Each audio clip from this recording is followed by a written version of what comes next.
महत्वाकांक्षा, काम, ईर्ष्या जीवित रहेंगे। मेरा कार्य यहां पूर्ण हो गया है।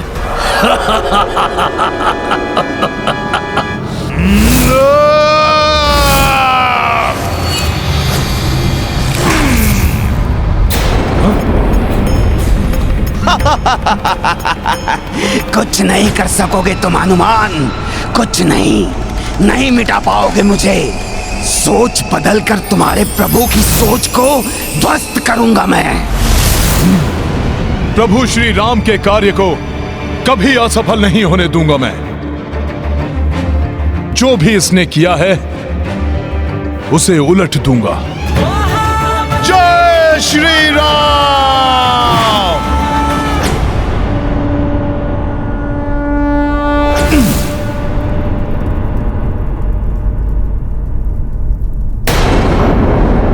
सब कुछ मेरे और इनके समक्ष हुआ है। फिर पुजारी जी, उनके शिष्य और स्वयं गौ माता इस सत्य को क्यों स्वीकार नहीं कर रहे हैं कि हमारे पूर्वजों ने स्वयं अपने हाथों से पिंडदान स्वीकार किया है? किंतु मैंने तो ऐसा कुछ नहीं देखा। पता नहीं माता क्या कह रही हैं। माता फल्गुनी, आप भी तो साक्षी हैं कि आप ही के समक्ष स्वयं पूर्वजों ने अपने हाथों से पिंड स्वीकार किए हैं। आपके ही पवित्र जल में वो मुझे दिखाई दिए थे। अब आप ही अपने श्रीमुख से इस सत्य को स्वीकार कीजिए।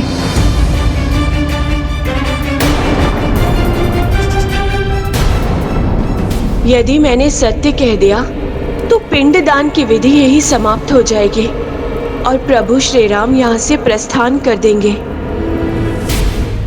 नहीं देवी, आपको भ्रम हुआ है। मैंने तो ऐसा कुछ नहीं देखा। कोई नहीं रोक सकता मुझे, क्योंकि मैंने अपना कार्य अपने जन्म से प्रारंभ कर दिया है। स्मरण रहे मरकट, सोच बदलता हूं मैं सबकी।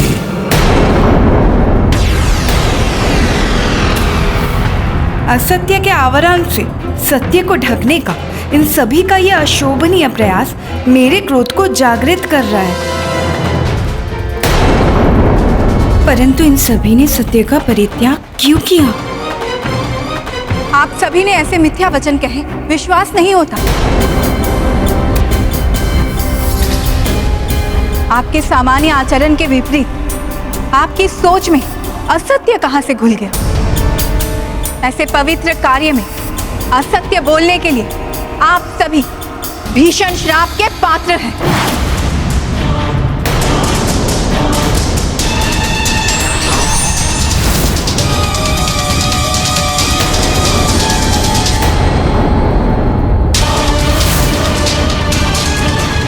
माता, आप सर्वथा उचित कह रही हैं, परंतु आपने ही अभी कहा असत्य और मिथ्या इन सब के आचरण में नहीं था।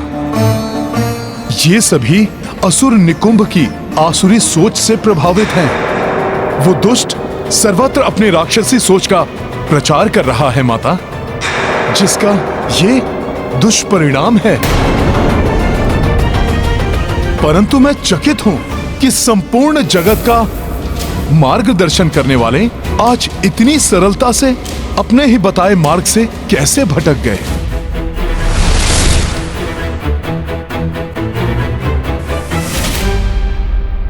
ये क्या अनर्थ कर दिया मैंने? गौ माता, धर्म की प्रतीक हैं आप। आप सदैव परोपकार करती हैं। अपने दूध से सबका पालन पोषण करती हैं आप। माता, आपने कैसे किसी और की निकृष्ट सोच को ग्रहण कर लिया?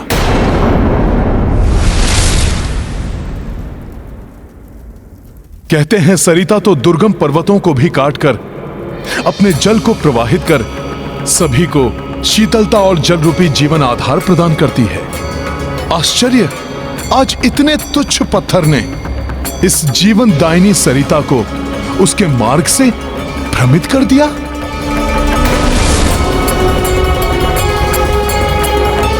माता, मन की तन की स्वच्छता की प्रतीक हैं आप। अपने प्रभाव से औरों के मन को पवित्र करती हैं, फिर आपने अपने हृदय में अशुद्धि को कैसे प्रवेश करने दिया?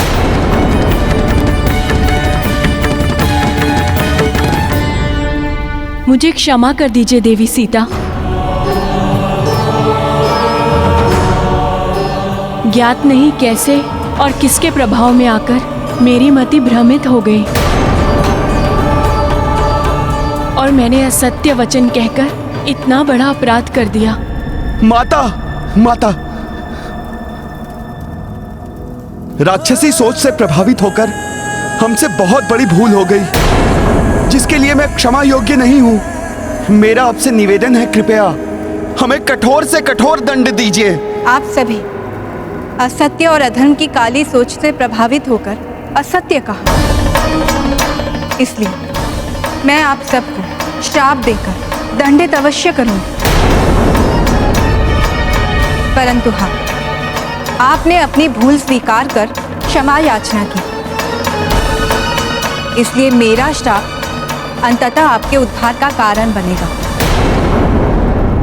गौ माता, भोजन के लोभ में असत्य का साथ देने के कारण मैं आपको श्राप देती हूँ कि आज से आपके मुख को अपवित्र माना जाएगा। परंतु अपने भूल को स्वीकार करने के फलस्वरूप आपके गोबर को शुद्ध माना जाएगा। जहाँ गोबर होगा वहाँ माता लक्ष्मी का वास होगा। कोई भी पूजा आपके दूध और गोबर के द्वारा शुद्धिकरण के बिना पूर्ण नहीं होगा।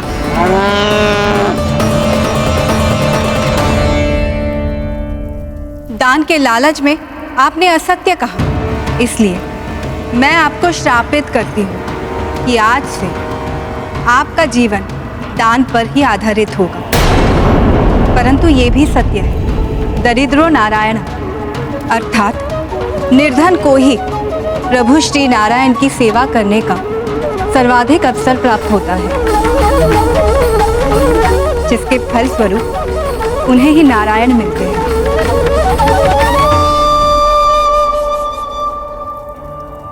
माता फल्गुनी, आपने जीवनदायिनी सरिता होने के बाद भी अशुद्धि के विकार को स्वीकार किया, इसलिए मैं आपको श्राप देती हूँ कि आज से आप धरती के ऊपर नहीं नीचे से प्रवाहित होंगी, जिससे कि धरती के ऊपर की बाहरी अशुद्धियों से सुरक्षित रहेंगी और सूखे के समय आपके जल प्रवाह क्षीण नहीं होगा।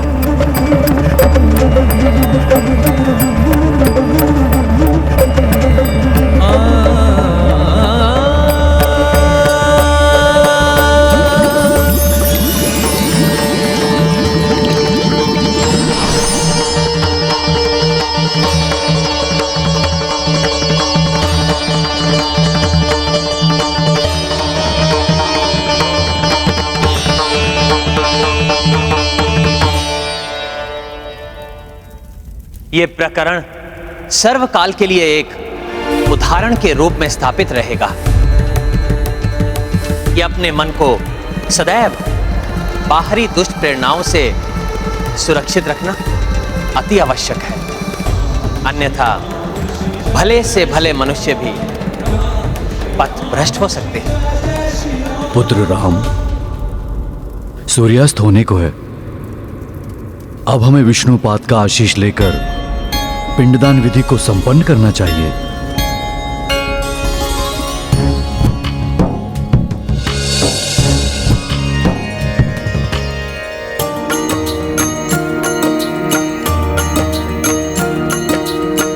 श्री हरि चरण की पूजा लाए, राम सिया मंदिर मह आए। महिमामयी विष्णु पद चिन्हा, दर्शन अर्चन सबहु कीन्हा। राम सिया राम जय हनुमान, राम सिया राम जय हनुमान। महाबली हनुमत की, रुचिकर लीला राम भगत की। जय जय जय रघुनंदन राम, जय जय जय महाबली हनुमान, जय जय जय रघुनंदन राम, जय जय जय महाबली हनुमान।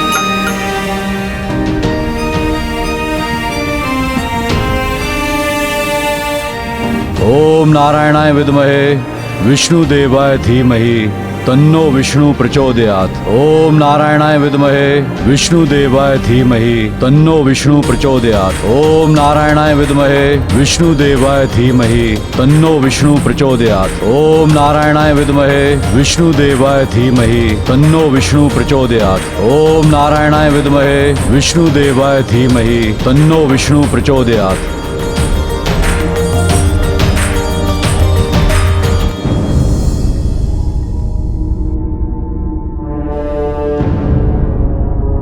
क्या बात है हनुमान, इतने विचलित क्यों?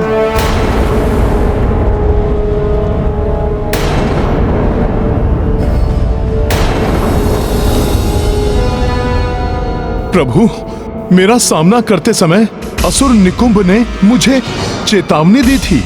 वो लोभ, मोह, काम आदि से सभी की सोच दूषित कर सर्वत्र पाप का प्रचार करेगा। प्रभु,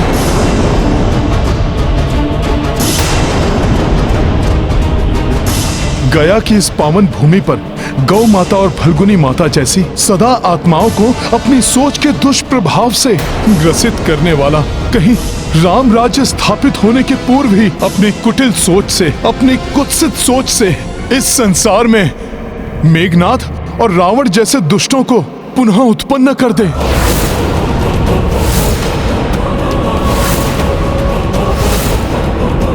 यदि अब वो दुष्ट राक्षस ये रणनीति अपना रहे हैं तो हमें भी यथाशीघ्र उसका तोड़ सोच लेना चाहिए भैया।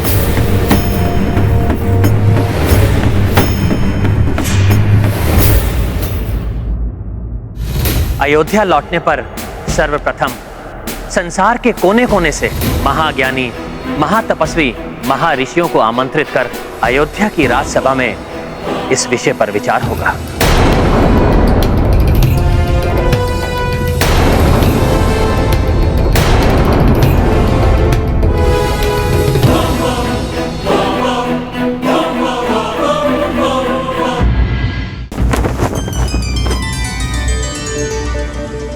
संसार के सभी कोनों में अधर्म के प्रभाव को स्थापित करने से रोकने के लिए कोई उपाय तो अवश्य होगा।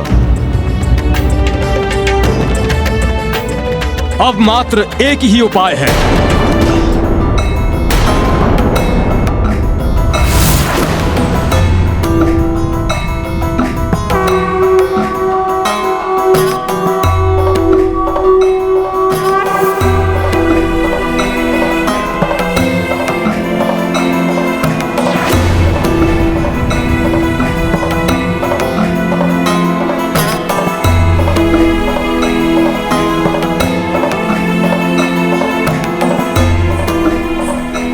महर्षि अगस्त्य।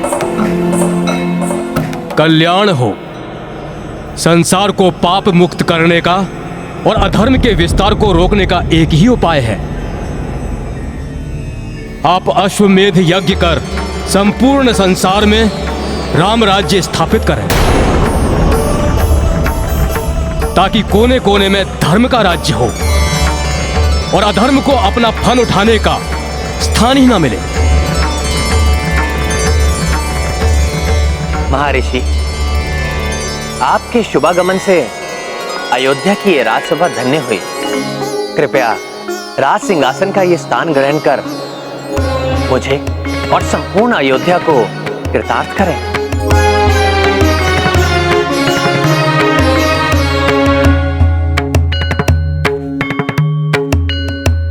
महर्षि, यदि आपके अनुसार अश्वमेध यज्ञ से ही अधर्म के विस्तार को रोका जा सकता है, तो मैं दशरथ पुत्र अयोध्या सेवक राम ये घोषणा करता हूं कि मैं एक नहीं कई अश्वमेध यज्ञ करूंगा। राम राम राम श्री राम राम राम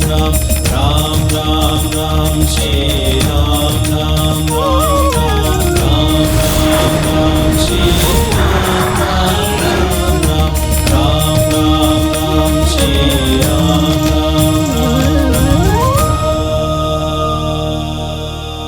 परंतु स्मरण रहे, यज्ञ का मुहूर्त कल ही है और ये यज्ञ विशेष अश्व से ही संभव है। इसीलिए यज्ञ को यथा विधि प्रारंभ करने हेतु कल प्रातः सूर्योदय के पूर्व मंगल स्नान के लिए उस अश्व का अयोध्या में उपस्थित रहना आवश्यक है।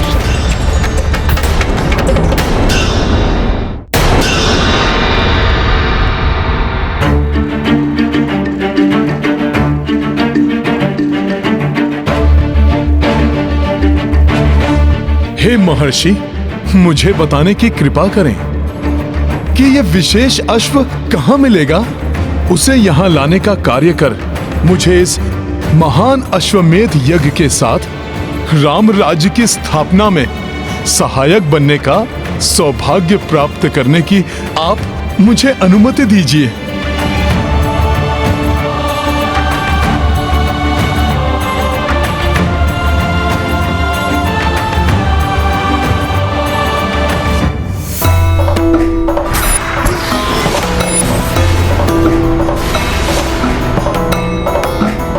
ऐसा अश्व पूर्वोत्तर के नारायणपुर नामक राज्य में राजा कुशल और उनके भ्राता राजा मंगल के संरक्षण में है। दोनों ही भ्राता बड़े धार्मिक प्रवृत्ति के हैं और दोनों ही महान प्रभु भक्त हैं। और हनुमान, तुम्हारे प्रति उनके मन में अपार श्रद्धा है।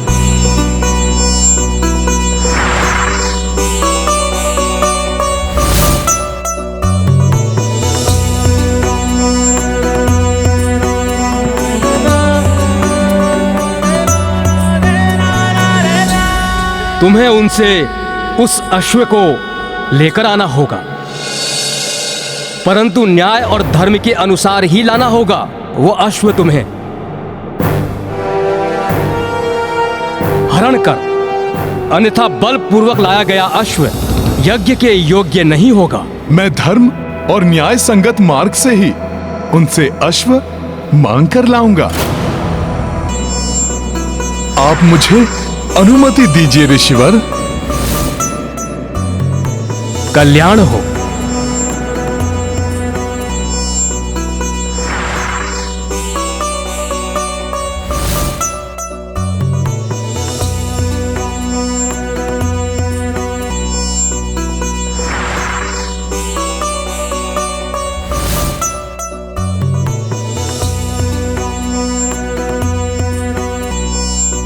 जय श्री राम।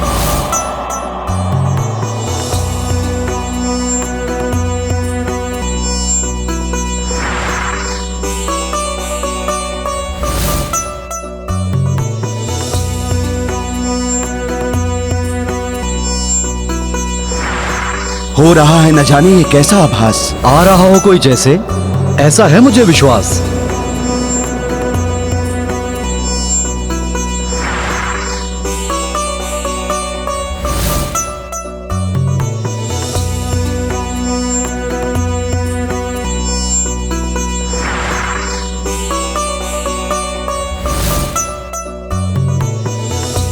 भ्राता देखे कौन आ रहा है। हम भक्तों की नगरी में राम भक्त हनुमान आ रहे हैं। इस नारायणपुर नगरी में प्रवेश करते समय ऐसा प्रतीत हो रहा है कि जैसे मैं किसी मंदिर में प्रविष्ट हो रहा हूं।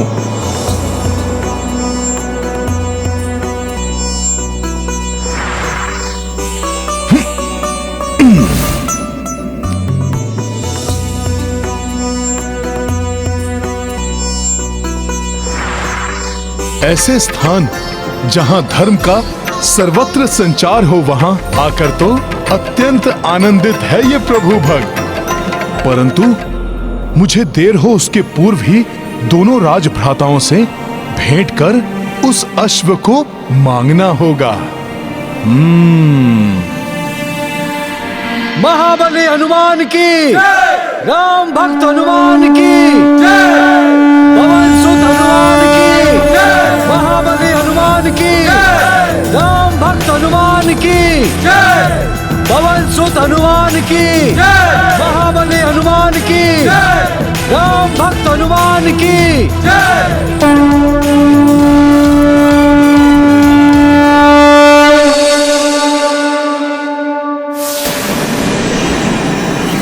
हमारे राज्य में आपका स्वागत है, हे पवन सुत हनुमान, हे अंजनेय हनुमान, हे केसरी नंदन हनुमान, हे परम भक्त हनुमान। आपने स्वयं यहाँ पधार कर किया है हमारा उद्धार। अब हम करेंगे आपकी सेवा अपरंपार। जो देख रहे हो मरकट, वो सब कुछ परिवर्तित होने वाला है। जो तुम्हारे आने पर इतने प्रसन्न हो रहे हैं, उनकी सोच को प्रभावित कर तुम्हारे विरुद्ध खड़े कर देंगे हम। एक अवसर देने का कष्ट करें, कृपा कर हमें अपने चरण धोने के बहाने इन्हें परखने का ही अवसर दे दीजिए। उचित है। ये गाथा महाबली हनुमत की, रुचिकर लीला राम भगत की। जय जय जय रघुनंदन राम, जय जय जय महाबली हनुमान। नारायणपुर कपि पधारे, राजा कुशल मंगल आभारे। तो भाई उचित सत्कारे, हनुमत चरण सश्रद्धा पखारे।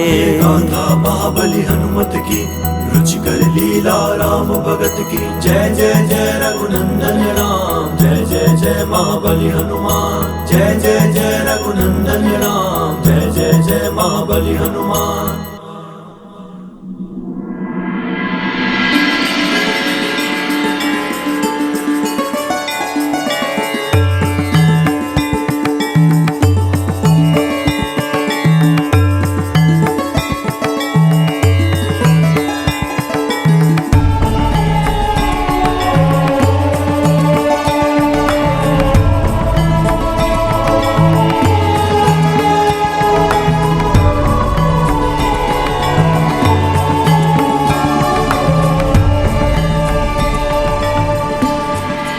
आप दोनों राजपुरुषों को शत शत धन्यवाद।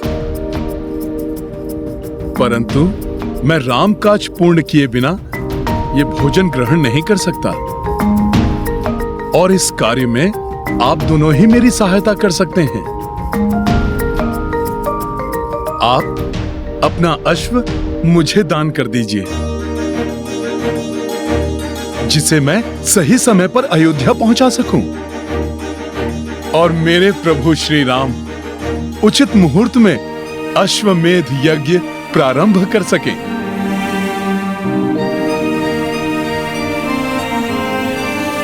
भैया कुशल, हमारा अश्व चुना गया है प्रभु श्री राम के अश्वमेध यज्ञ के लिए। अब इसके परिणाम स्वरूप हमारे नारायणपुर में सब कुशल मंगल ही होगा।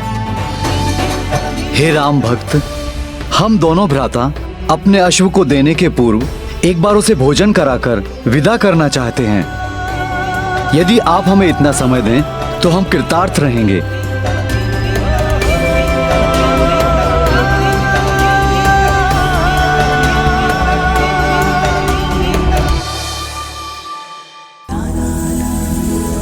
आज मैं स्वयं अपने हाथों से जल लाकर अपने प्रिय अश्व को स्नान करवाऊंगा।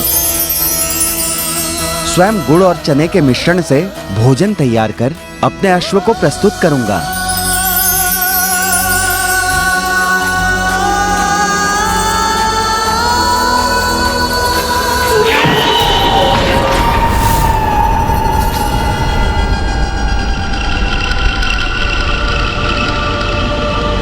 भ्राता, ये हम क्या कर रहे हैं? ये हम क्या कर रहे हैं? ये हमें नहीं करना चाहिए।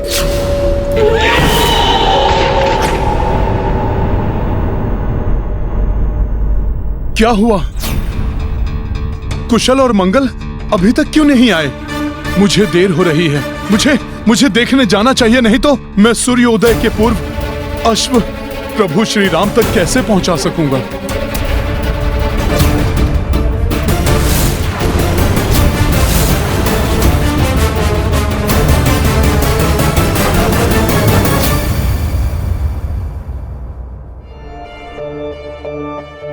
यदि उन दोनों भ्राताओं को हनुमान के प्रति अटूट श्रद्धा है तो अब तक हनुमान को अश्व के साथ लौट आना चाहिए था।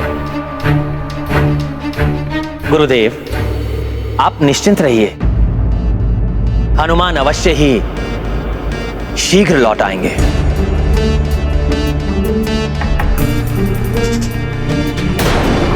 यदि हनुमान उन दोनों भाइयों से अश्व नहीं ला पाया तो कई वर्षों तक यज्ञ का मुहूर्त नहीं होगा।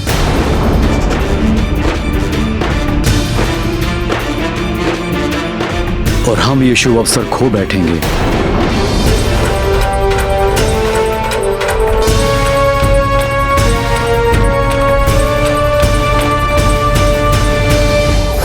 उस वानर को हम ये अश्व नहीं दे सकते। वो तो मुझे कोई बहरूपीय प्रतीत होता है। ये एक छलांग में समुद्र को लांघने वाले हनुमान नहीं हो सकते। हाँ, मुझे भी ऐसा ही प्रतीत होता है। हनुमान जी ने तो आवश्यकता पड़ने पर पर्वत उठा लिया था। यदि वो चाहते तो हमारे इस अश्व को बड़ी सरलता से यहाँ से उठा ले जा सकते थे। उन्हें हमसे मांगने की क्या आवश्यकता थी? शतानन की सेना को हनुमान जी ने तो पूंछ में लपेटकर उठा फेंका था। अगर वो चाहते तो इस अश्व को भी पूंछ में उठाकर ले जाते। हाँ हाँ, प्रभु श्री राम का नाम लेकर सभी का संकट हरने वाले हनुमान जी के लिए, राम कार्य के लिए इस अश्व को यहाँ से लेकर जाना कौन सी बड़ी बात है?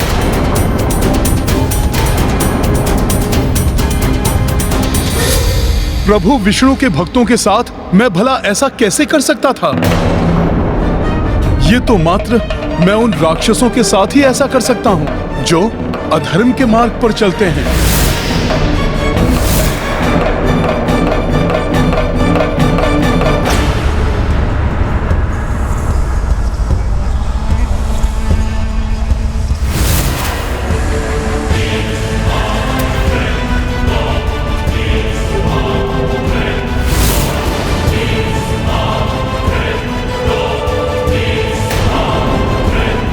कौन हो तुम? ये क्या कह रहे हैं आप? किसने आने दिया इस वानर को यहाँ पर? बिना अनुमति के यहाँ आने का दुस्साहस कैसे किया तुमने? अभी तो आपने मेरा स्वागत किया था और अभी आप मुझे पहचानने के लिए भी तैयार नहीं।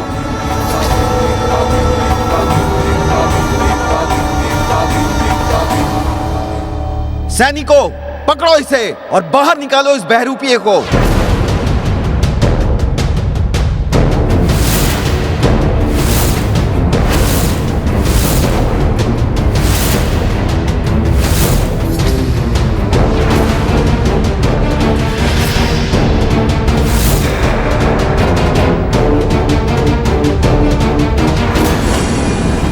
सोच बदलकर आसक्ति को अनासक्ति में बदल दिया मैंने।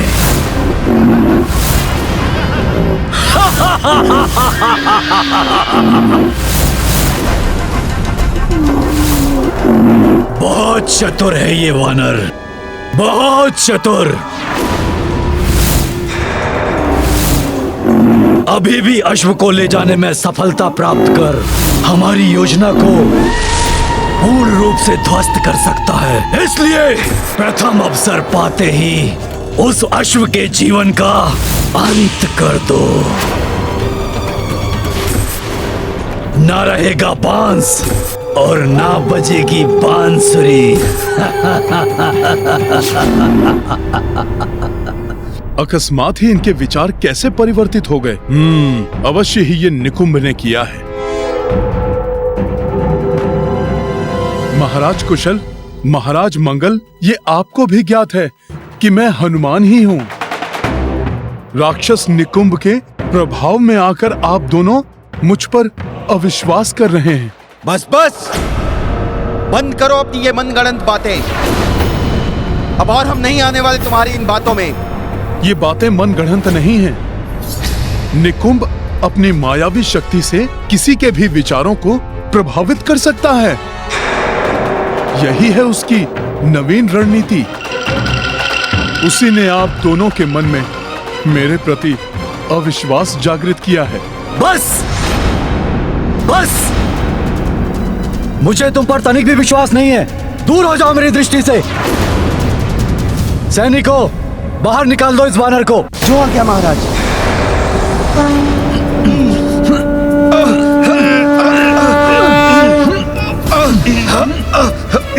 ये वानर तो बहुत शक्तिशाली है।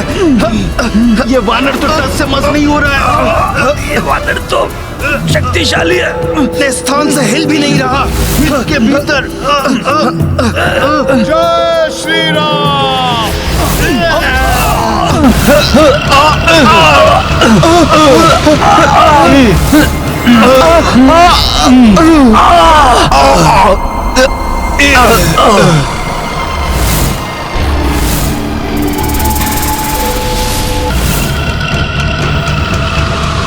सैनिकों, इस वानर को उठा के फेंक दो बाहर।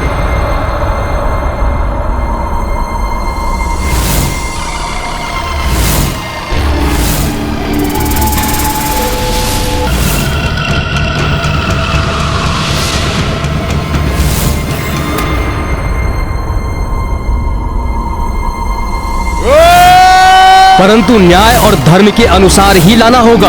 वो अश्व तुम्हें हरण कर, अन्यथा बलपूर्वक लाया गया अश्व यज्ञ के योग्य नहीं होगा।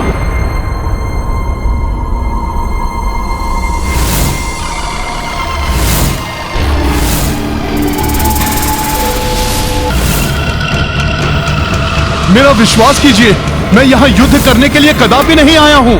मैं कुछ नहीं सुनना चाहता। सैनिकों, निकाल दो इस वानर को बाहर। मैं सत्य कह रहा हूँ।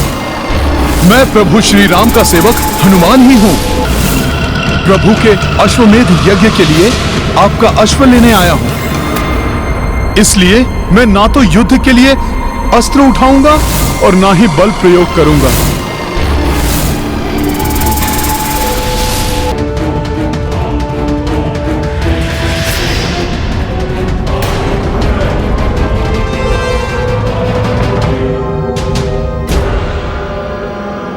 वो चतुर वानर भले ही इन भाइयों के मस्तिष्क को मेरे प्रभाव से मुक्त करा ले, परंतु मेरे महाबली पंचासुर उस अश्व का अंत कर देंगे।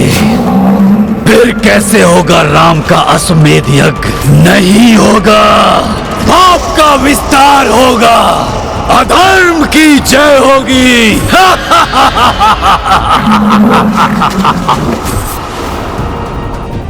बहुत सुंदर हो तुम अश्व, किंतु तुम्हारा अंत करना आवश्यक है।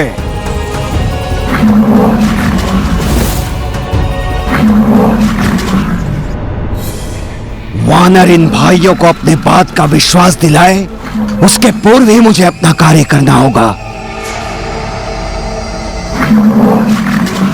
हनुमान का वेश बनाकर हमें छलने आए हो? तुम्हें यह अश्व कदापि नहीं मिलेगा।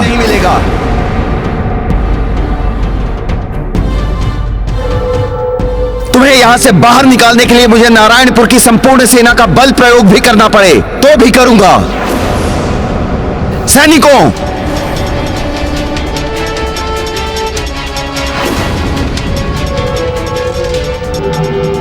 मैं अनायास ही दिव्य शक्तियों का प्रदर्शन नहीं करना चाहता था, किंतु प्रभु का कार्य पूर्ण करने के लिए आपको विश्वास दिलाना आवश्यक है कि मैं ही हनुमान हूं।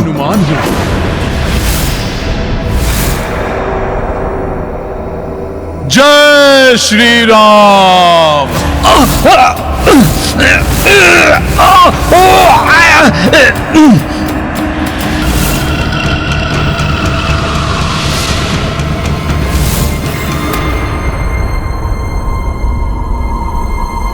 ये वानर हमें माया से भयभीत करना चाहता है।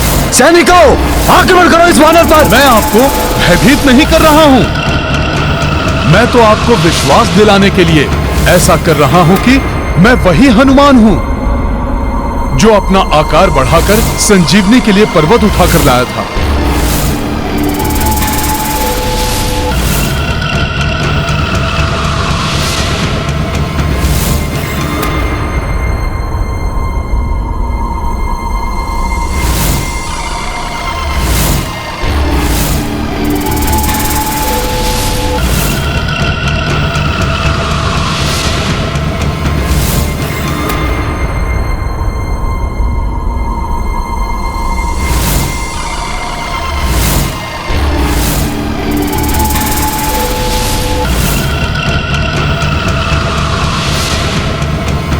इस प्रकार। इसने तो हनुमान की भांति पर्वत ही उठा लिया।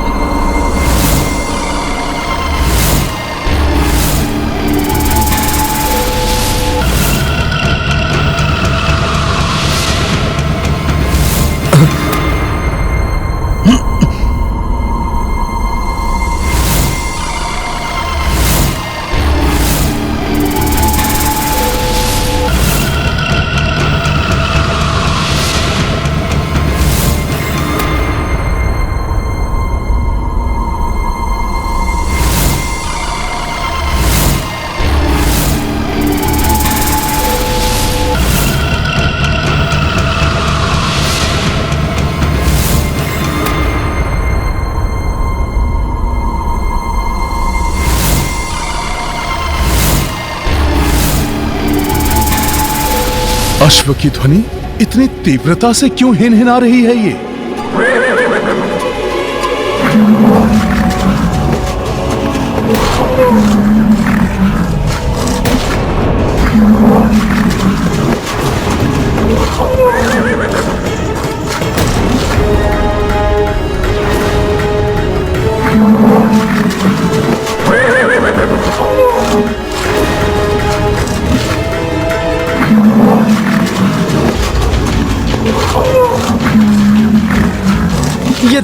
ये दानव कहां से आ गया? ये तो हमारे अश्व का अंत कर डालेगा।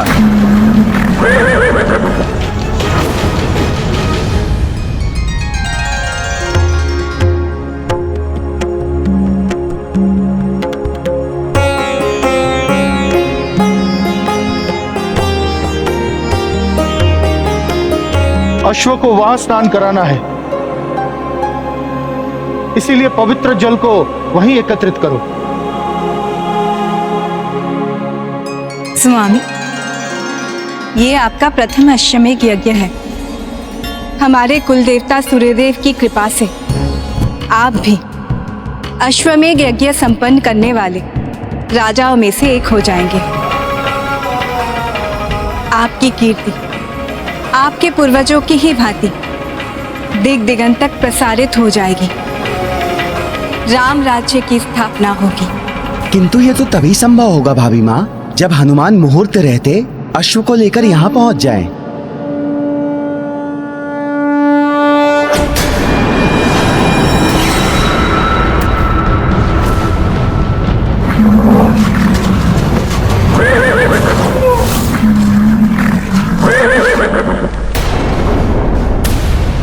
अच्छा, तो और भी दानव हैं यहाँ।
इस अश्व को रक्षित कर यहां से ले जाने के लिए तुम सबका संहार करेगा हनुमान।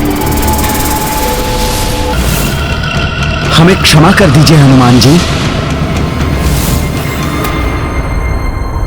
जो हम आप पर अविश्वास कर बैठे। न जाने कैसे हमारी मति ही फिर गई थी। हाँ हनुमान जी, हमारे कारण प्रभु श्री राम जी के कार्य को असफल मत होने दीजिए। अन्यथा इस पाप के भागी बनकर हम जी नहीं पाएंगे।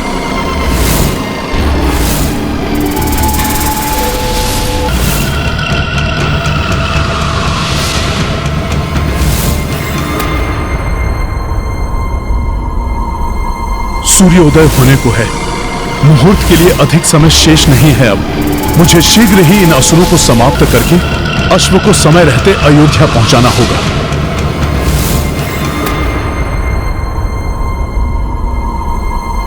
अश्व के जीवन का अंतिम समय आ गया है। एक साथ इन सभी असुरों को समाप्त करना होगा, अन्यथा विलंब हो जाएगा। जय श्री राम।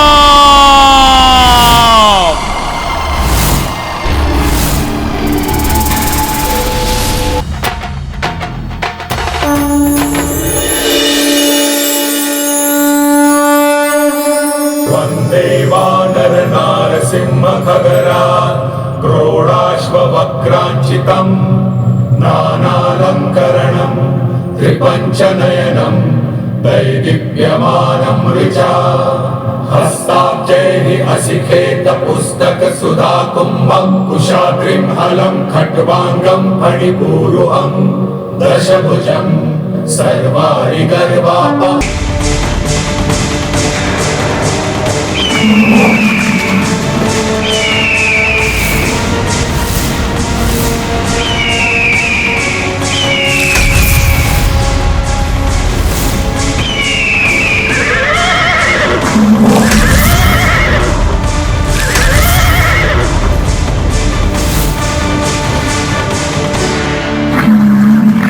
दुष्ट असुर, अश्व की नहीं, अब तुम्हारी जीवन लीला समाप्त होगी।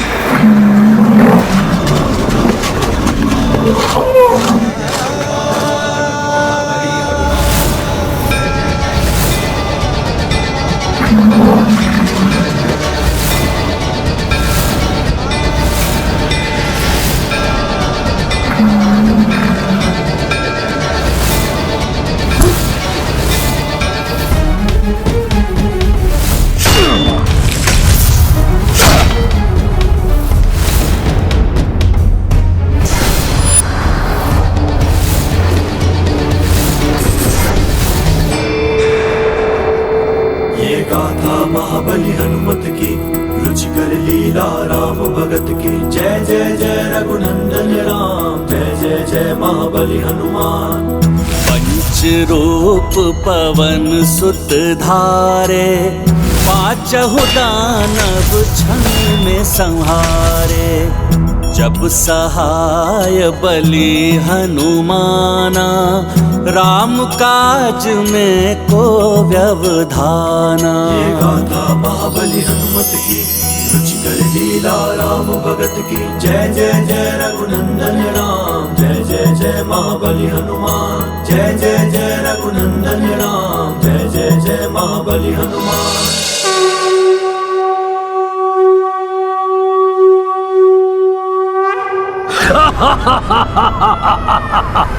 आश्चर्य, मेरे महादानवों का वध कर दिया इसने, मेरे महादानवों का।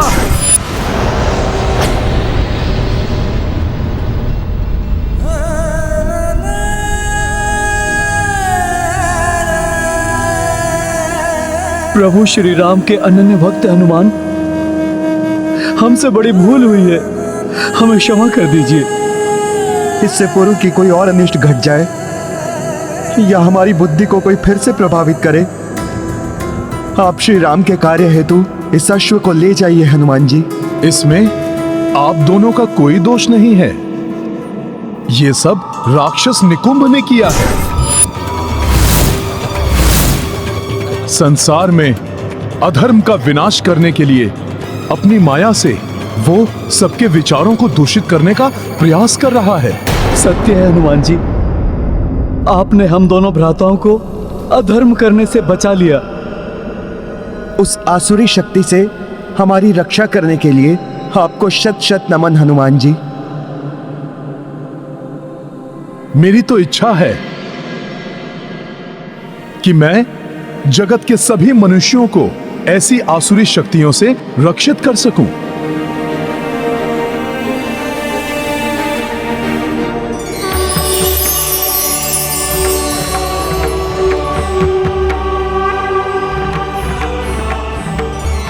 प्रणाम ब्रह्मदेव। हनुमान, तुम तो सदैव से ही सबके संकट मोचन रहे हो। तुम्हारी इच्छा अवश्य पूर्ण होगी। मैं सृष्टिकर्ता ब्रह्मा ये विधान करता हूं कि अब से जिस भी घर एवं नगर के द्वार पर श्री राम का नाम लिखा होगा एवं तुम्हारे पंचमुखी रूप की प्रतिमा होगी, वहां कोई भी बुरी शक्ति या राक्षसी सोच प्रवेश नहीं कर पाएगी और तुम्हारी पंचमुखी प्रतिमा घर की 5 दिशाओं से रक्षा भी करेगी। जय श्री राम। ये गाथा महाबली हनुमत की, रुचिकर लीला राम भगत की। जय जय जय रघुनंदन राम, जय जय जय महाबली हनुमान। ब्रह्मा दिए हनुमत आसीसा, पंचमुखी महिमा हो विशेषा। नारायणपुर घर घर उभरा, पंचमुखी हनुमान का चित्रा।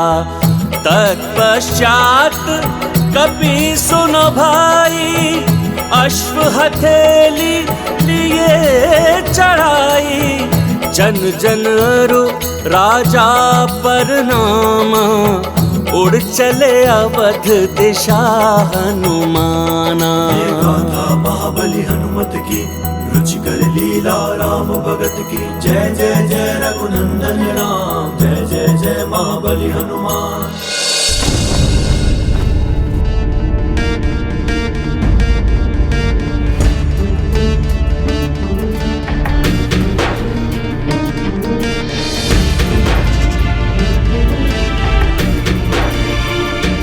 उषा काल की लालिमा छा चुकी है क्षितिज पर। अब किसी भी क्षण सूर्यदेव की प्रथम रश्मि यहाँ की धरा को स्पर्श कर सकती है और यदि इस क्षण के पूर्व भी हनुमान नहीं आ पाए तो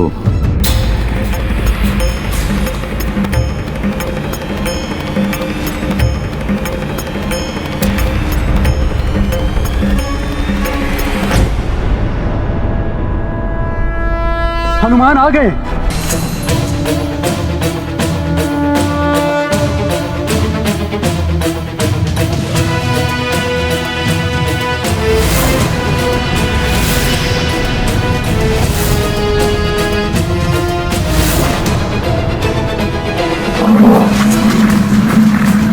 सूर्यदेव की रश्मि तो धरा को स्पर्श करने वाली है।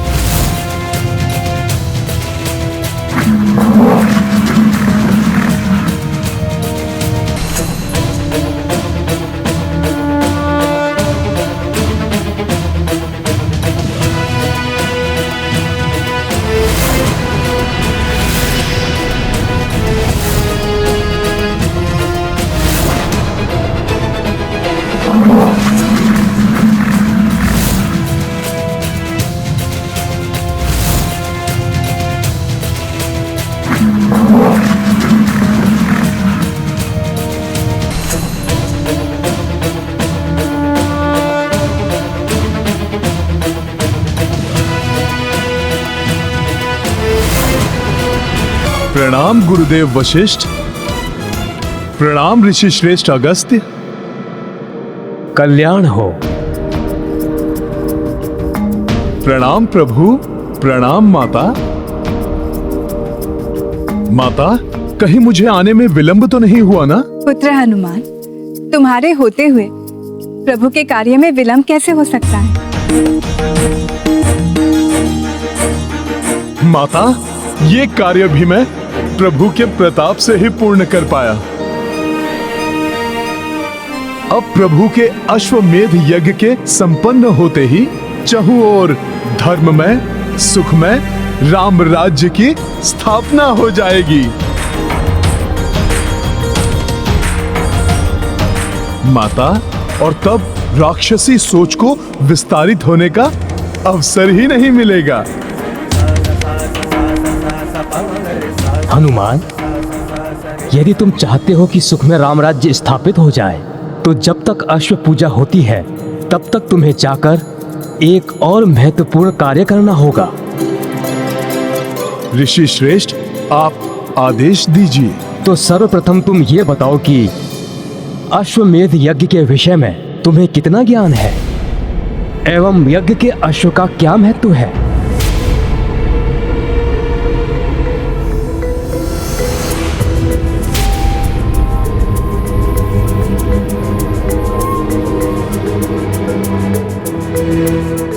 ऋषिवर, जहां तक मुझे ज्ञात है, राजा अपने साम्राज्य एवं प्रभुत्व को विस्तारित करता है। अश्व जिस राज्य से होकर निकलता है, उस राज्य के राजा को यज्ञ करने वाले राजा की अधीनता स्वीकार करनी होती है।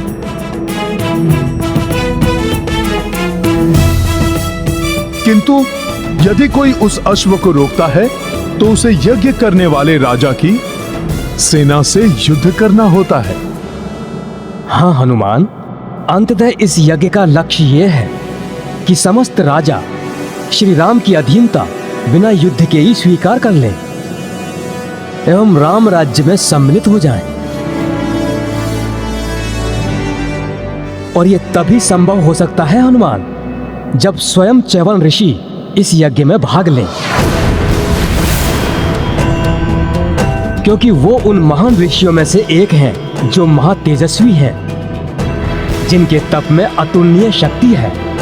ओम नमः शिवाय। ओम नमः शिवाय। ओम नमः शिवाय। च्यवन ऋषि के तपोबल से बड़े बड़े महाबली राजा भी थरथर कांपते हैं। उन्होंने अपने तप के प्रताप से इंद्रदेव को भी बंदी बना लिया था। आसुरी शक्ति एवं निशाचरी सोच वाले तो इनसे कोसों दूर ही रहते हैं। इस प्रकार श्री राम एवं तुम्हारे नाम के साथ ऋषि च्यवन का नाम मात्र जुड़ जाने से ही उनके तप का सम्मान करते हुए अनेकों भूपाल अश्व को नहीं रोकेंगे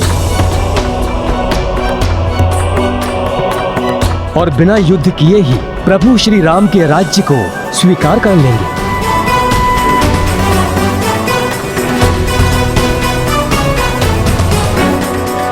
परंतु ऋषि च्यवन सरयू किनारे तप कर रहे हैं, शीघ्र कुपित हो जाते हैं वो।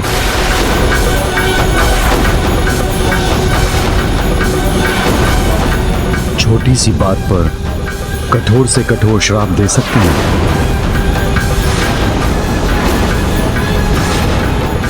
उन्हें यज्ञ के लिए यहां ला पाना लगभग असंभव ही है हनुमान।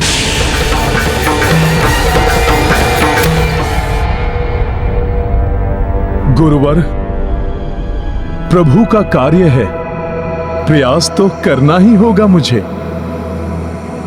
किंतु किसी कारण से रुष्ट होकर उन्होंने पुत्र हनुमान को श्राप दे दिया तो?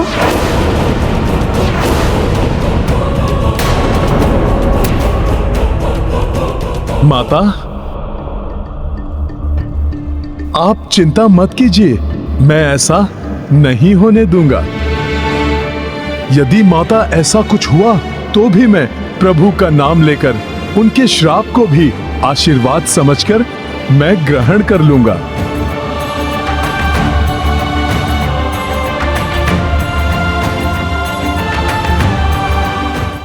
माता, किंतु मैं ऋषि च्यवन को लेकर अवश्य आऊंगा।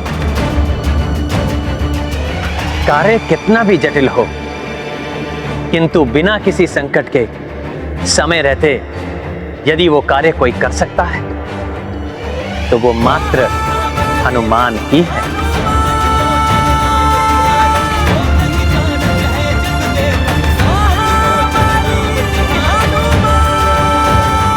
प्रभु, मुझ पर आपका ये विश्वास ही मेरी शक्ति है। अब इस कार्य को सफल होने से कोई नहीं रोक सकता।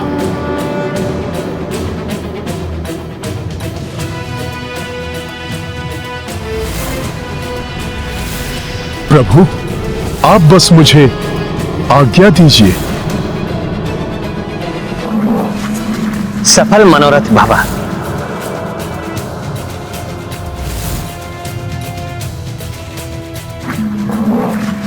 प्रणाम गुरुदेव। आयुष्मान भव। कल्याण हो।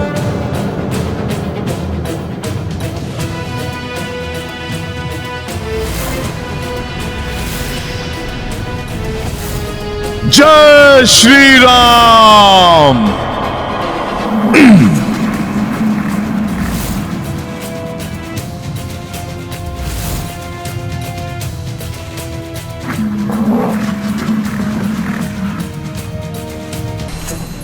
वानर वानर वानर या!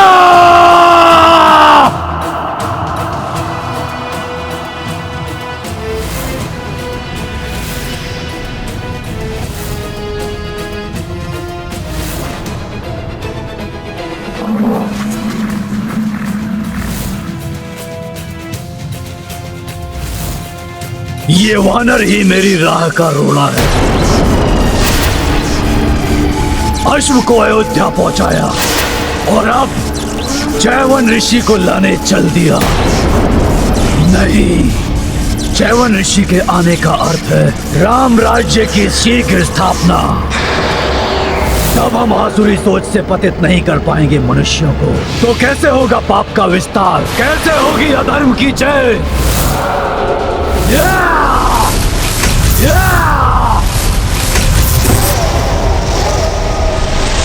यज्ञ को किसी भी मूल्य पर सफल नहीं होने दूंगा मैं। विघ्न डालना होगा, विघ्न।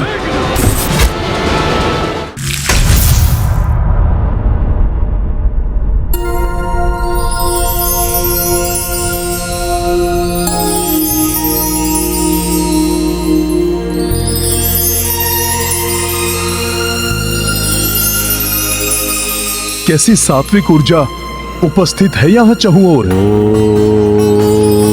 नमः शिवाय। सत्य ही कहा था ऋषिवर अगस्त्य ने।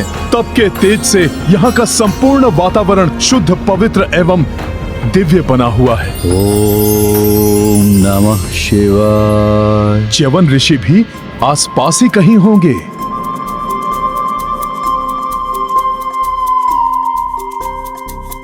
ओम नमः शिवाय। ये ऋषिवर च्यवन कहाँ है? ओम नमः शिवाय। ओम नमः शिवाय।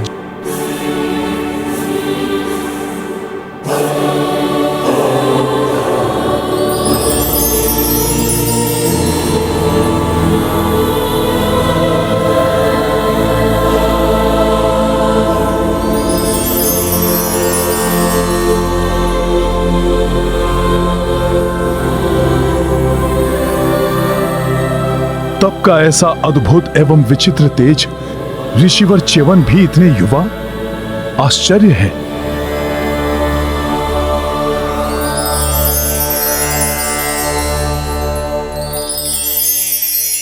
ये क्या, बाहर से तो युवा है किंतु भीतर से वृद्धता भी झलक रही है। ये क्या पहेली है? ये कोई माया है या तप का तेज या फिर कुछ और? वहीं रुक जाओ और निकट जाने का साहस मत करना।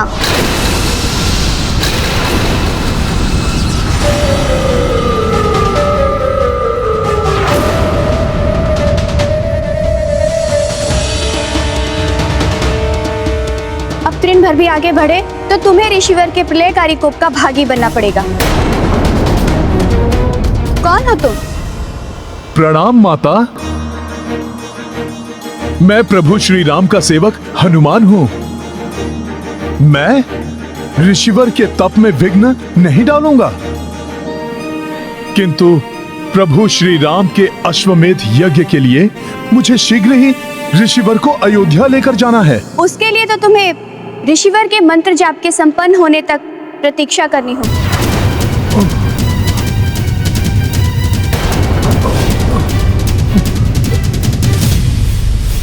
परंतु माता, प्रतीक्षा करूंगा तो अश्वमेध यज्ञ का मुहूर्त ही निकल जाएगा। हनुमान, प्रतीक्षा करने के अतिरिक्त तुम्हारे पास अन्य कोई विकल्प नहीं है।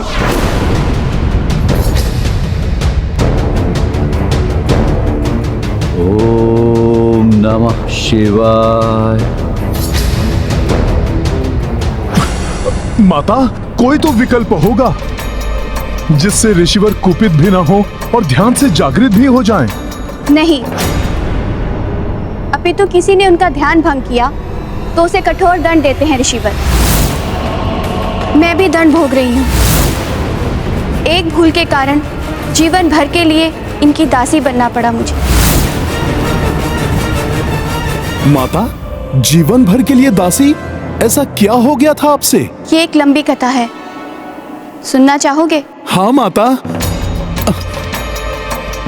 किंतु नहीं नहीं माता, समय बहुत अल्प शेष है। आज मैं कथा के लिए क्षमा चाहता हूँ। माता, अभी तो मुझे ऋषिवर को ध्यान से जागृत करने के लिए कोई उपाय ढूंढना होगा।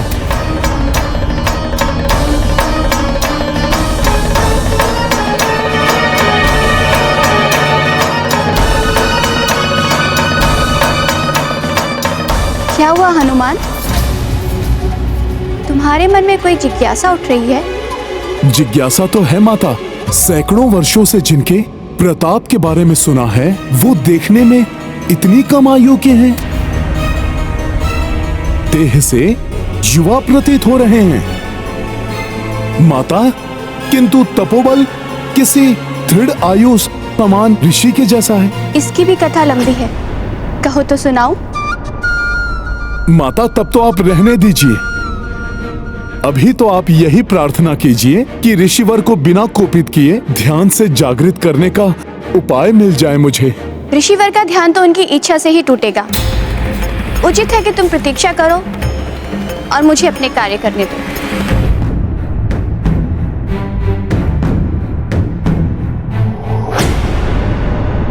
ये तो बड़ी ही दुविधा उत्पन्न हो गई। प्रतीक्षा करूंगा तो मुहूर्त निकल जाएगा, और यदि ऋषिवर का तप भंग हुआ तो अनिष्ट हो जाएगा। क्या करूं मैं?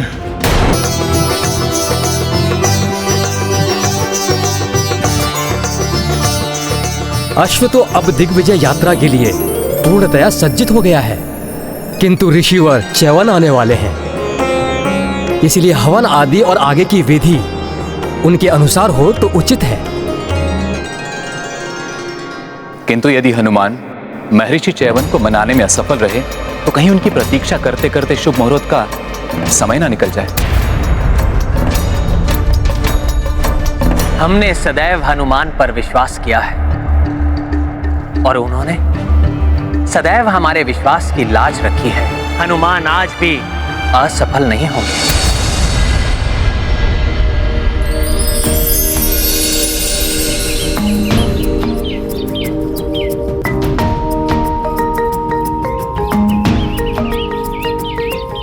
तो तुम कथा सुनना चाहते हो? कहां से आरंभ करूं?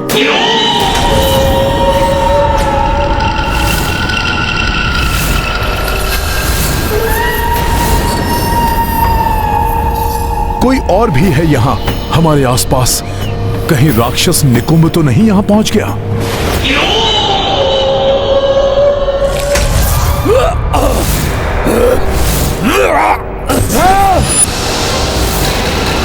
अवश्य ही ये च्यवन ऋषि के तप की ऊर्जा है जो इस क्षेत्र की रक्षा कर रही है। ऋषि, ऐसे ही नहीं जाने दूंगा मैं तुम्हें। और अधिक शक्ति का संचय करके आऊंगा मैं। हनुमान, प्रतीत हो रहा है कि तुम्हें आसपास किसी दुष्ट शक्ति का आभास हो रहा है। हाँ माता, कोई तो दुष्ट आत्मा है यहाँ। उसकी चिंता तुम मत करो हनुमान। ऋषिवर के तपोबल के प्रभाव से कोई भी दुष्ट आत्मा यहाँ नहीं आ सकती। तब तो ऋषिवर के विषय में जानना बहुत आवश्यक है मेरे लिए। कदाचित मेरी समस्या का हल वहीं से निकल आए। उचित है हनुमान। तो सुनो, बहुत समय पूर्व की बात है। ऋषिवर च्यवन कठोर तप में लीन थे। दिन बीते, मास बीते और फिर वर्ष।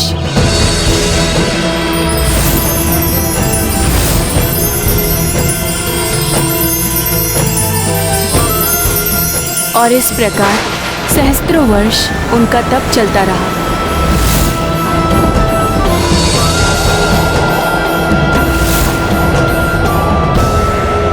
समय के साथ ही उनके तप का तेज इतना अधिक बढ़ गया था कि उनके नेत्रों से प्रज्वलित ऊर्जा निकलने लगी।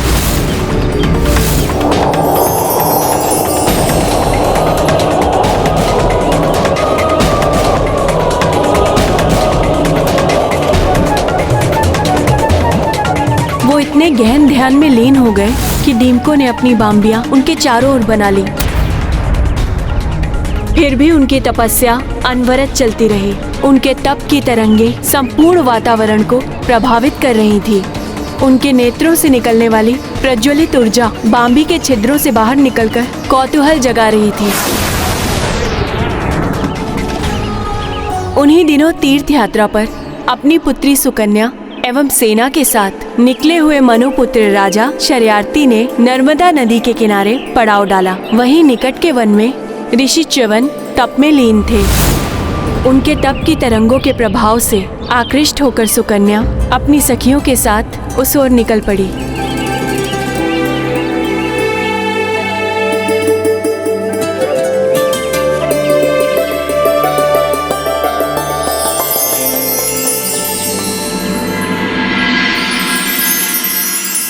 शीघ्र ही राजकुमारी सुकन्या च्यवन ऋषि की देह पर बनी हुई बाम्बियों के निकट पहुंच गई और उनके 2 छिद्रों से निकलते हुए प्रकाश को देखकर उसका कौतूहल और बढ़ गया।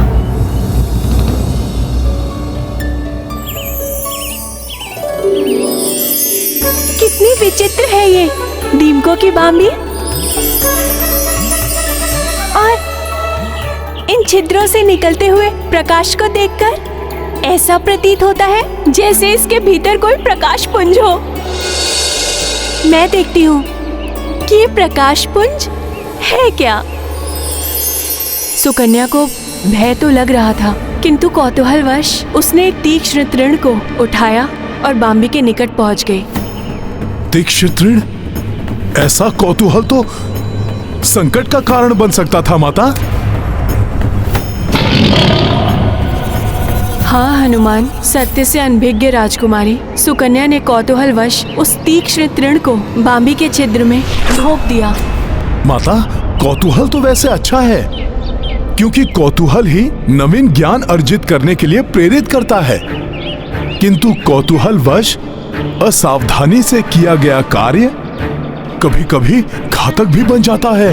हाँ हनुमान, जैसे ही उसने तृण बाहर निकाला उसे छिद्र से रक्त बहता हुआ दिखाई दिया। भयाक्रांत हो गई वो। उसे विश्वास ही नहीं हो रहा था कि वो ऐसी भूल कर बैठी है। तभी एक घायल ऋषिवर को बाम्बी से निकलते हुए देखकर भयभीत सुकन्या अपनी सखियों के संग वहाँ से भाग निकली। राजकुमारी सुकन्या, ये तो कोई ऋषि है, चलिए यहाँ से। ऋषिवर का क्रोध अपने चरम पर था।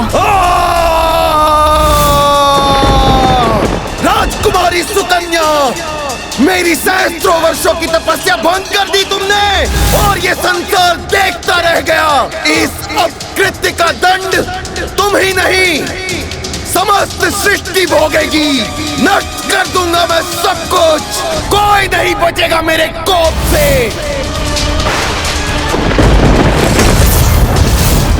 ये तो बहुत ही बुरा हुआ माता। ऋषिवर के क्रोध का ऐसा झंझावात उठा कि सृष्टि के पंचभूत तत्व भी असंतुलित हो उठे। वायु महाप्रचंड वेग से सब कुछ उड़ाने लगी।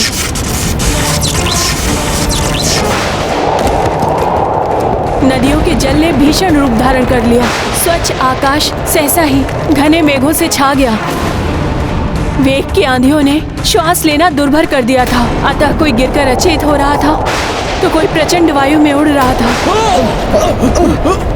ये धूल भरी आंधी, सांस लेना भी कठिन हो रहा है। ऋषिवर के क्रोध से चारों ओर विनाश लीला आरंभ हो गई। सुकन्या ने अपने पिता से जाकर सब कुछ बता दिया। स्तब्ध रह गए थे महाराज शर्याती।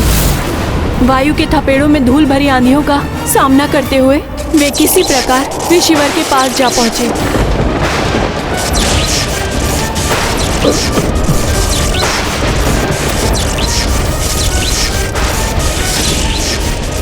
क्षमा ऋषिवर, क्षमा।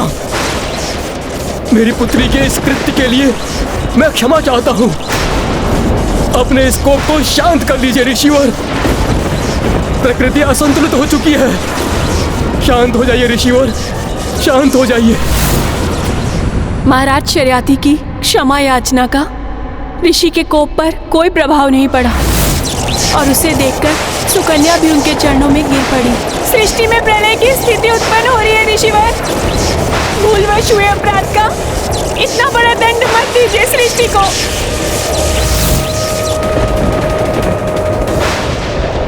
भूलवश किया गया हो या जानते हुए, अपराध अपराध होता है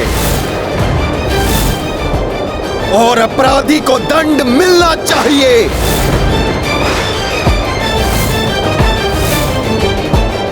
तो मुझे दंड दीजिए, अपराध मुझसे हुआ है और मैं इसके प्रायश्चित के लिए प्रस्तुत हूँ ऋषिवर। तुम करोगी प्रायश्चित? मेरे जीवन भर की तपस्या को भंग किया तुमने, तो आजीवन मेरी सेवा करने का प्रण लो। विवाह करो मुझसे।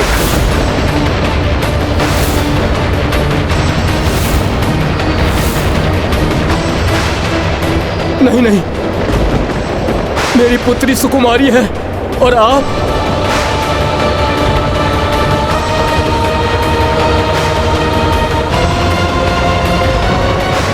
स्वीकार है मुझे। विवाह करूंगी मैं आपसे। सदैव आपकी सेवा का प्रण लेती हूं मैं, किंतु ये विनाश लीला अब रोक लीजिए।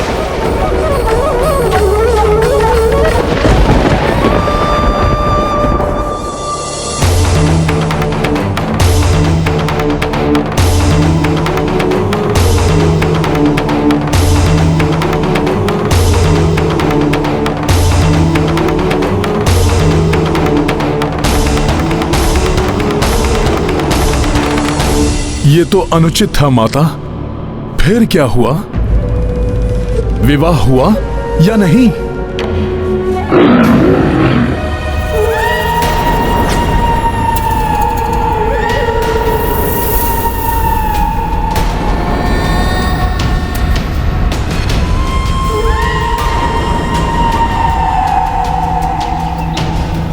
ये ध्वनि अवश्य ही कोई तो है यहां।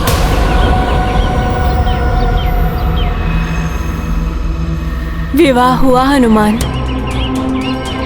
सुकन्या अपने पति को इष्ट देव मानकर दिन रात उनकी सेवा में जुट गई। पतिव्रत धर्म का पालन, सदाचरण एवं वर्षों की अनवरत सेवा को देखकर एक दिन ऐसा भी आया जब ऋषिवर सुकन्या पर प्रसन्न हो गए।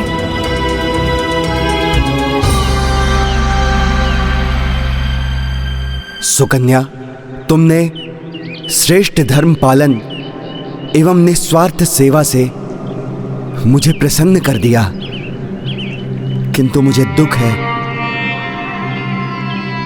मैंने तुम्हें ऐसा दंड दिया जो कोई भी सुकुमारी स्वीकार नहीं करती। तुम सुंदर, तरुणी और मैं एक नेत्र वाला कृशकाय वृद्ध। किसी प्रकार मेरा नेत्र मुझे वापस मिल जाता, मेरी युवा अवस्था लौट आती, तो मैं तुम्हें वो सुख दे पाता जो तुमने मुझे अपनी सेवा से दिया है। ऐसा संभव है ऋषिवर? प्रणाम ऋषिवर। प्रणाम माते। आप? मैं अश्विनी कुमार हूं ऋषिवर, पिताश्री सूर्यदेव और माता प्रभा का पुत्र। चिकित्सा विज्ञान एवं औषधीय शास्त्र से परिपूर्ण आयुर्वेद का विशेषज्ञ हूं मैं आपको ऐसी औषधि प्रदान कर सकता हूं जिससे आपका एक नेत्र एवं आपका यौवन लौट आएगा और आप मुझसे भी अधिक सुंदर और हृष्टपुष्ट दिखाई देने लगेंगे। किंतु प्रतिफल स्वरूप पहले आपको यज्ञ में अन्य देवताओं की भांति मेरे लिए भी हविष्य अर्पण करना होगा, जिससे कि मैं भी देवताओं की पंक्ति में बैठने का अधिकारी बन सकूं।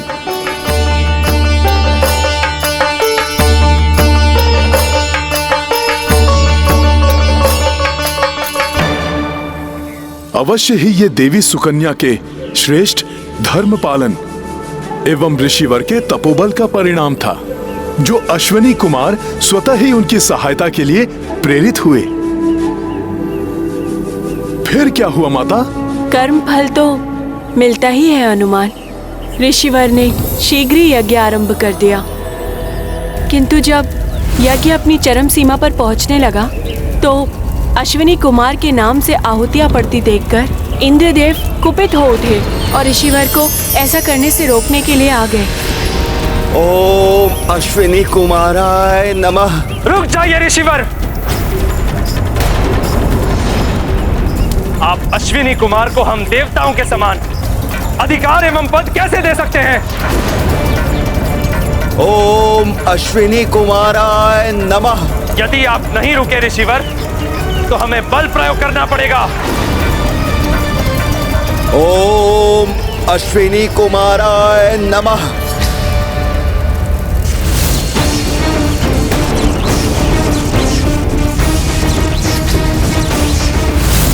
ओम अश्विनी कुमाराय नमः। आप ऐसे नहीं रुकेंगे ऋषिवर।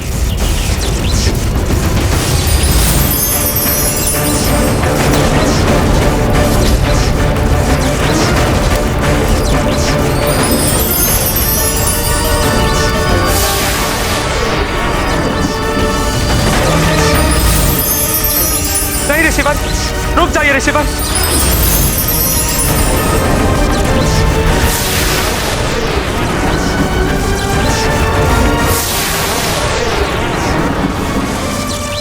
क्षमा ऋषिवर च्यवन, क्षमा। रोक लीजिए अपने कोप को। मैं वचन देता हूं कि आपकी इच्छा अनुसार अब से अश्विनी कुमार को हम देवताओं के समान ही वे सम्मान और भविष्य के अधिकारी होंगे।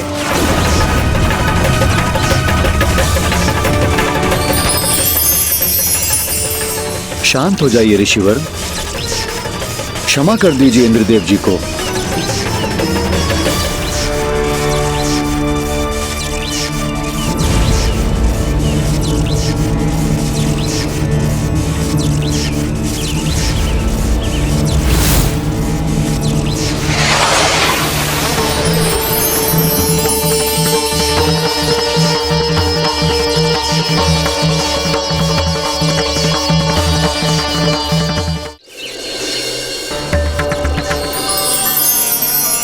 आपने मुझे देवताओं के समान अधिकार दिलाए, आपको धन्यवाद ऋषिवर। अब आप ये औषधि स्वीकार कीजिए। इसके सेवन से आपकी दृष्टि लौट आएगी और आप पुनः युवावस्था को प्राप्त हो जाएंगे।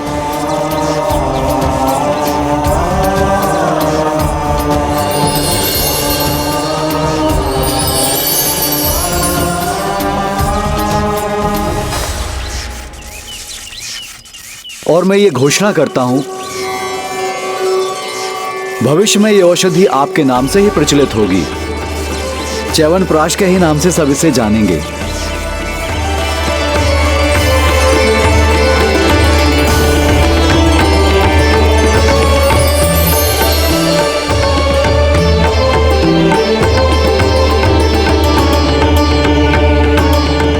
तत्पश्चात उस औषधि के प्रभाव से ऋषिवर के नेत्र वापस आ गए और ऋषिवर एवं सुकन्या दोनों का यौवन पुनः वापस आ गया।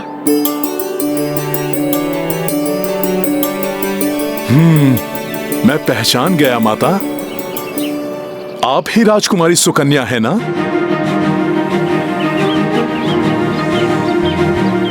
माता, आप दोनों की कथा से मुझे इतना तो ज्ञात हो गया है कि ऋषिवर मात्र शीघ्र कुपित ही नहीं होते, अपितु वो भावुक भी हैं, न्याय भी करते हैं। हो सकता है इन्हीं सब के मध्य से ऋषिवर को ध्यान से जागृत करने का कोई उपाय निकल आए। हाँ हनुमान, लक्ष्य को ध्यान में रखकर निरंतर आगे बढ़ने वाला ही लक्ष्य को प्राप्त कर सकता है।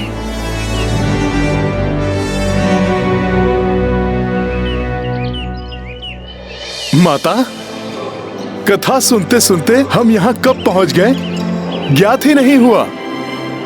अब मैं जल भर कर लाता हूँ।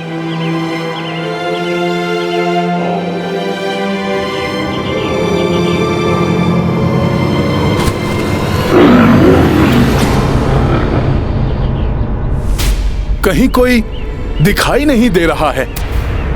कदाचित कोई वन्य जीव हो।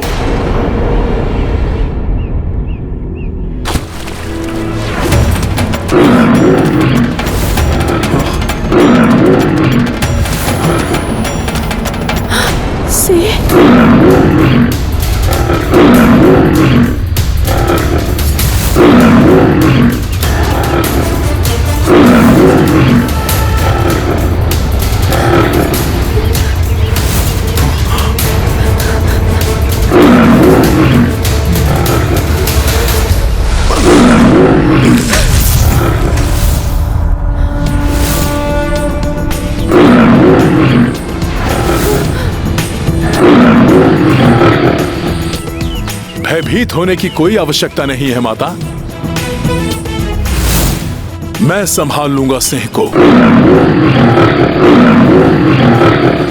रुक जाओ हनुमान। जीव हिंसा ऋषिवर के सिद्धांतों के विपरीत है,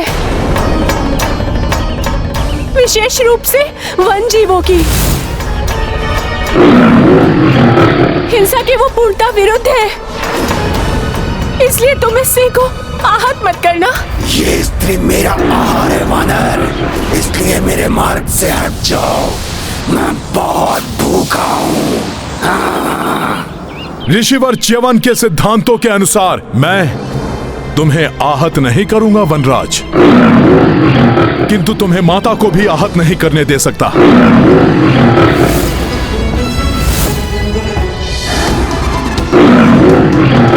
हनुमान, मैं तो इस सिंह का स्वाभाविक आहार हूँ, इसलिए इसे रोकना उचित नहीं है। और यदि मेरी देह से किसी जीव की क्षुधा शांत होती है, तो ये मेरा सौभाग्य ही होगा। यदि तुमने माता को आहार बना लिया, तो ऋषिवर च्यवन की रक्षा कौन करेगा? उन्हीं के सिद्धांतों के कारण तुम सब वन्य जीव इस वन में सुरक्षित रहते हो, इसलिए उचित होगा कि तुम लौट जाओ। वानर, ये तो विधि का विधान है कि हम सिंह किसी को भी अपना आहार बना सकते हैं। यदि तुम इस स्त्री को बचाना चाहते हो, तो उसके स्थान पर तुम्हें मेरा आहार बनना स्वीकार करना होगा। ये तो सत्य ही है कि ईश्वर ने सिंह को आखेट करके ही उदर पोषण का अधिकार दिया है। क्या सोच रहे हो वानर? मेरा आहार बनो, अन्यथा मेरे मार्ग से हट जाओ। ये तो विचित्र दुविधा उत्पन्न हो गई है। यदि मैं स्वयं को प्रस्तुत करूं, तो प्रभु का कार्य अपूर्ण रह जाएगा, और यदि मैंने सिंह का प्रस्ताव स्वीकार नहीं किया, तो माता की रक्षा नहीं हो पाएगी। विकट परिस्थिति किसी भी व्यक्ति के जीवन में आ सकती है, किंतु ऐसे में उसे विवेक नहीं खोना चाहिए।